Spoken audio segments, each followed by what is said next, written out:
warahmatullahi wabarakatuh. Nama saya Lisna Ramadanti dengan NPM 195409. Saya dari S1 Akuntansi Sore. Di sini saya akan menyampaikan materi tentang audit internal. Nah, sebelumnya saya akan menjelaskan terlebih dahulu apa sih yang dimaksud dengan audit. Audit yaitu kegiatan mengumpulkan informasi faktual dan signifikan atau dapat dipertanggungjawabkan melalui interaksi pemeriksaan, pengukuran, dan penilaian yang berujung pada penarikan kesimpulan secara sistematis, objektif, dan terdokumentasi yang berorientasi pada asas penggalian nilai atau manfaat. Audit di sini merupakan instrumen bagi manajemen untuk membantu mencapai visi, misi, dan tujuannya.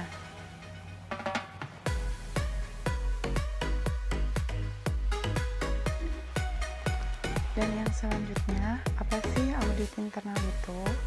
Audit internal secara umum adalah suatu penilaian atas keyakinan, independen, objektif, dan aktivitas konsultasi yang direncanakan untuk menambah nilai dan meningkatkan operasi organisasi.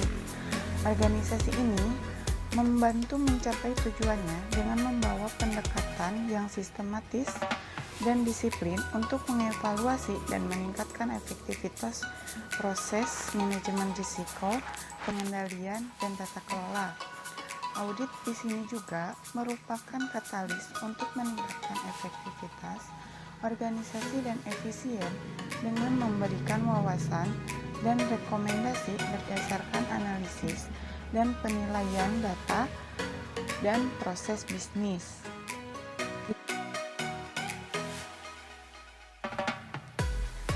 Berikut ini ada beberapa pengertian audit internal dari beberapa para ahli.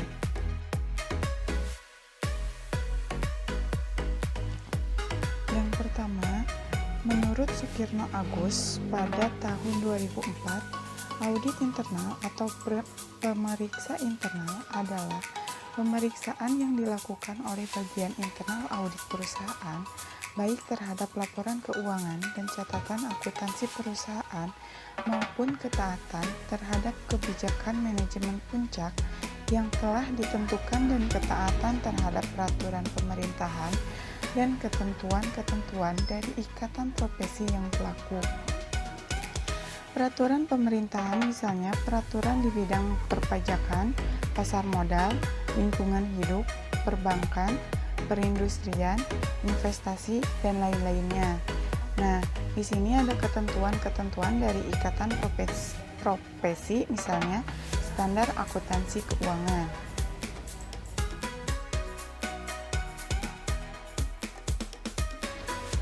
Dan yang kedua, menurut Mulyadi pada tahun 2002, audit internal adalah auditor yang bekerja dalam perusahaan atau perusahaan negara maupun perusahaan swasta yang bertugas pokoknya adalah menentukan apakah kebijakan dan prosedur yang ditetapkan oleh manajemen puncak telah dipatuhi, menentukan baik atau tidaknya penjagaan terhadap kekayaan organisasi, menentukan efisien dan efektivitas prosedur kegiatan organisasi, serta menentukan keandalan informasi yang dihasilkan oleh berbagai bagian organisasi.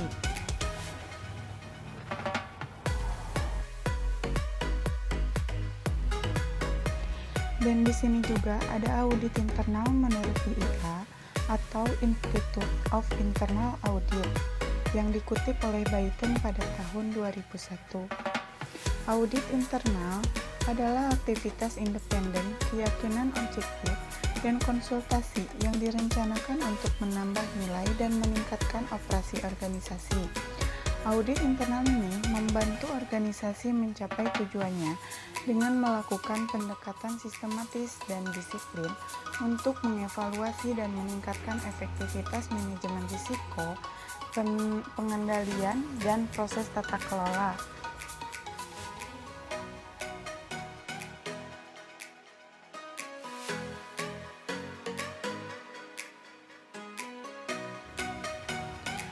Dan di sini juga ada jenis-jenis audit. Audit internal dilakukan di dalam suatu organisasi oleh auditor internal yang juga karyawan organisasi sendiri untuk kepentingan internal organisasi sendiri. Contohnya, auditor internal tidak memiliki tanggung jawab hukum kepada publik atas apa yang dilakukan dan dilaporkannya sebagai temuan disebut juga sebagai audit pihak pertama. Sedangkan auditor internal bisa berbentuk unit, orang, atau panitia. Berikutnya ada audit eksternal. Audit eksternal di sini yaitu audit yang dilakukan oleh pihak di luar organisasi, pihak keluar dari organisasi seperti audit pihak kedua oleh pelanggan, misalnya audit yang dilakukan oleh BPJS terhadap Paskes yang menjadi mitra kerjasama BPJS, dan audit pihak ketiga oleh Institut Independen Survei Akreditasi Audit Bawas.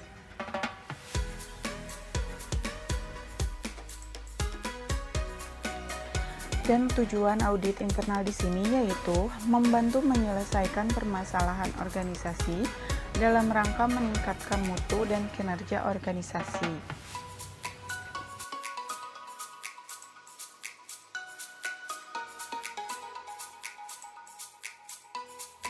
Di sini juga ada kegiatan yang bisa dilakukan oleh auditor, seperti telaah dokumen, observasi, meminta penjelasan dari audit, meminta peragaan dilakukan oleh audit, membandingkan kenyataan dengan standar atau kriteria, meminta bukti atas suatu kegiatan atau transaksi, pemeriksaan fisik terhadap fasilitas, pemeriksaan silang atau cross-check, mengakses catatan yang disimpan audit, mewawancarai audit, menyampaikan angket survei, dan yang terakhir, menganalisis data.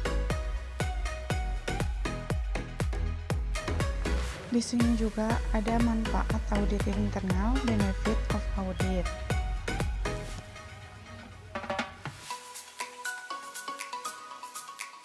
Sebelumnya saya akan menjelaskan terlebih dahulu apa sih manfaat audit. Manfaat audit di sini menambahkan integrasi suatu laporan keuangan sehingga laporan tersebut bisa dipercaya untuk kepentingan pihak luar entitas seperti pemegang saham, kreditor, pemerintahan, dan sebagainya, mencegah dan menemukan fraud yang dapat dilakukan oleh manajemen perusahaan yang diaudit.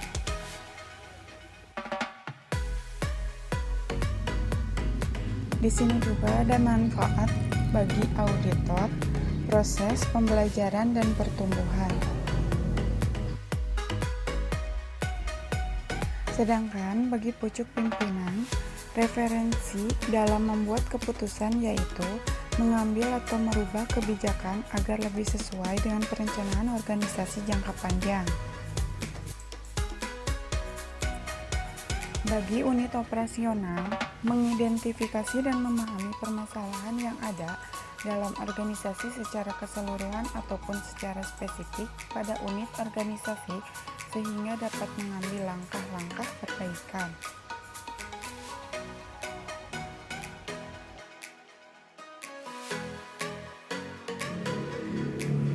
Dan bagi unit pengelola mutu, yaitu membantu pengendalian mekanisme jasmani mutu, baik pada input, proses, maupun hasil.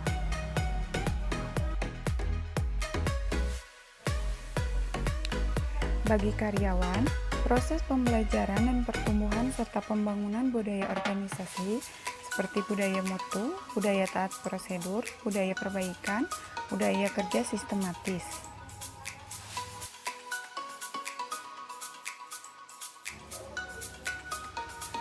Bagi pelanggan, audit internal merupakan proses pendeteksian segala kemungkinan yang dapat menciptakan ketidakpuasan pelanggan juga resiko, dan dilanjutkan dengan tindakan perbaikan dan pencegahan sehingga komitmen untuk memberikan kepuasan dan keamanan pada pelanggan benar-benar tercapai.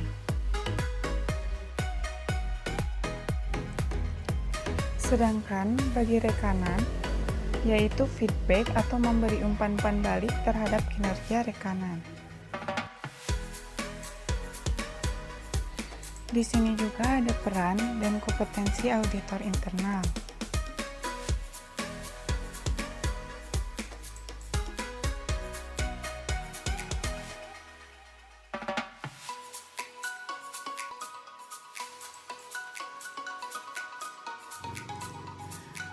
Peran auditor internal yaitu katalisator untuk mempercepat perubahan dalam upaya memastikan kebijakan mutu yang dilaksanakan, memberdayakan sistem mutu, memperbaiki sistem pelayanan, meningkatkan kinerja pelayanan.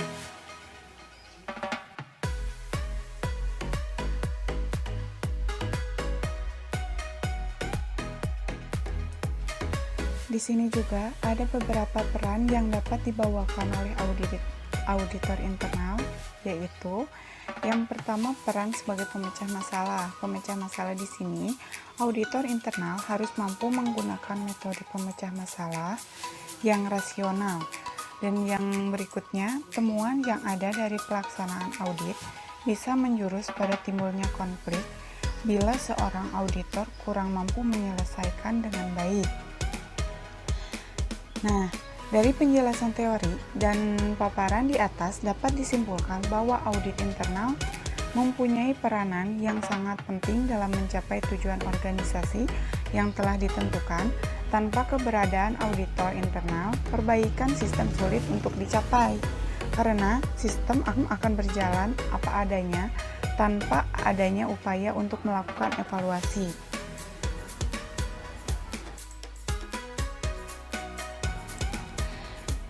Di sini ada peran auditor internal dalam organisasi. Peran auditor internal dalam organisasi sangat dibutuhkan dan penting. Auditor internal merupakan elemen monitoring dari struktur pengendalian internal dalam suatu organisasi yang dibuat untuk memantau efektivitas dari elemen-elemen struktur pengendalian internal lainnya.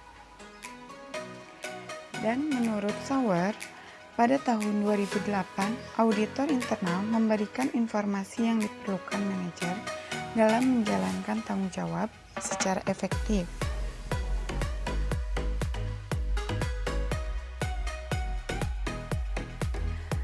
Dalam Permenpan 220 tahun 2008, pengertian dari pengawasan internal adalah seluruh proses kegiatan audit, evaluasi, review, memantau, dan kegiatan pengawasan lainnya seperti konsultasi, sosialisasi, asistensi terhadap penyelenggaraan tugas dan fungsi organisasi dalam rangka memberikan keyakinan yang memadai atau asuransi bahwa kegiatan telah dilakukan sesuai dengan tolak ukur yang telah ditetapkan secara efektif dan efisien untuk kepentingan pimpinan dalam mewujudkan tata kelola atau pemerintahan yang baik.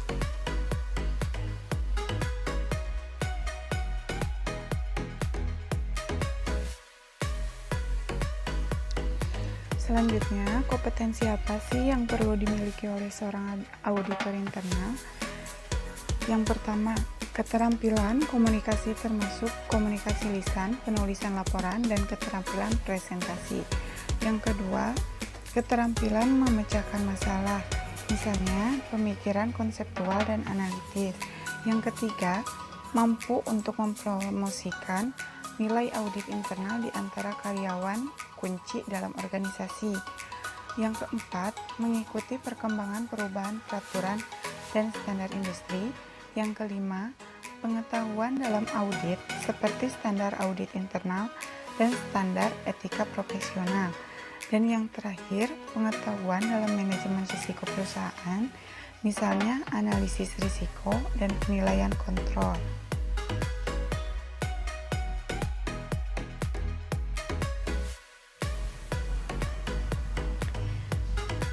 Berikutnya ada tahap audit internal. Yang pertama, step timing improvement, planning audit, standar kriteria selection, measuring performance, making improvements.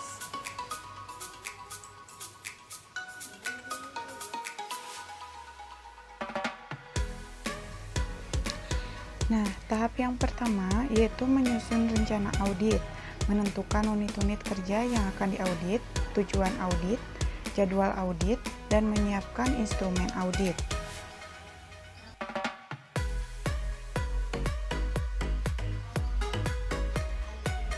Tahap yang kedua yaitu mengumpulkan data dengan menggunakan instrumen audit yang disusun berdasarkan standar atau kriteria tertentu.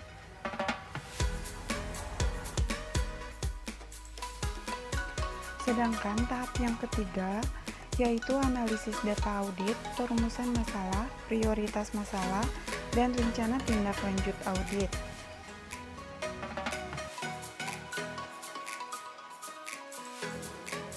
Dan tahap yang terakhir atau tahap 4 yaitu laporan dan diseminasi hasil.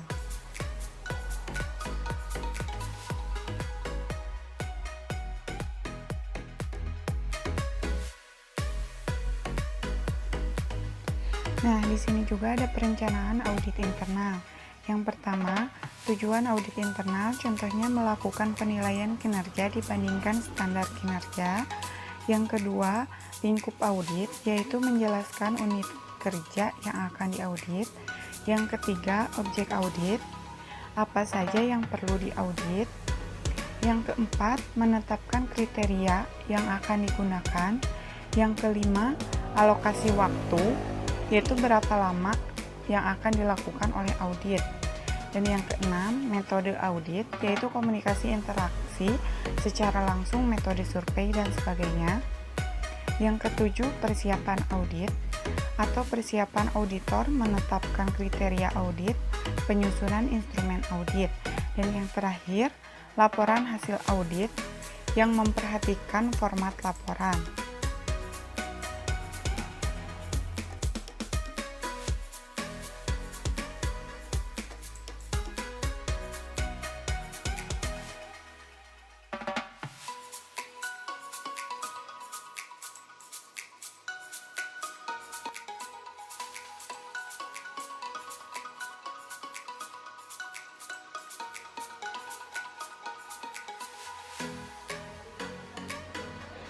Selanjutnya ada pengumpulan data.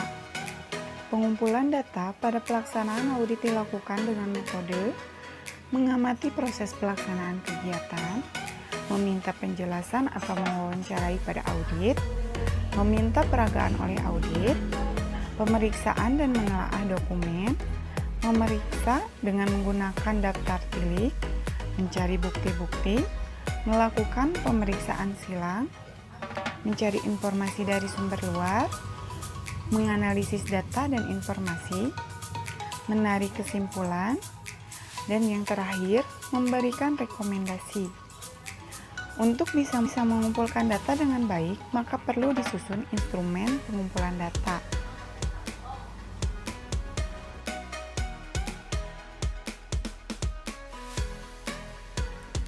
Selanjutnya ada analisis data. Yang pertama, membandingkan fakta yang diperoleh pada waktu proses pengumpulan data dibandingkan dengan kriteria audit yang digunakan. Dan yang kedua, bila ditemukan kesenjangan atau adanya gap antara fakta dengan kriteria, maka auditor bersama audit melakukan analisis lebih lanjut untuk mengenal penyebab timbulnya kesenjangan dan menyusun rencana perbaikan.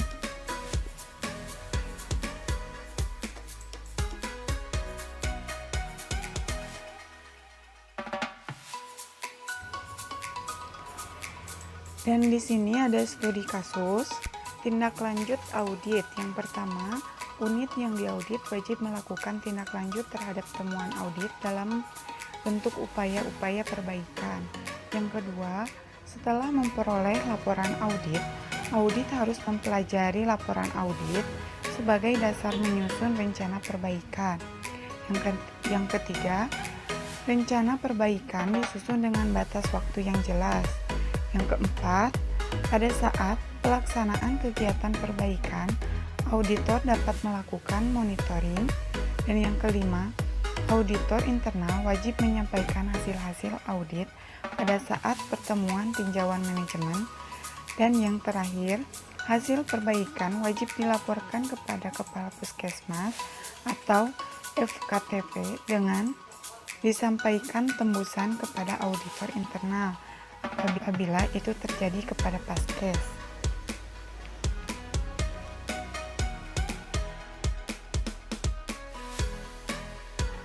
Nah, teman-teman, mungkin cukup sekian materi yang bisa saya sampaikan. Semoga bisa bermanfaat bagi kita semua. Apabila banyak kesalahan, saya memohon maaf yang sebesar-besarnya dan saya ucapkan terima kasih.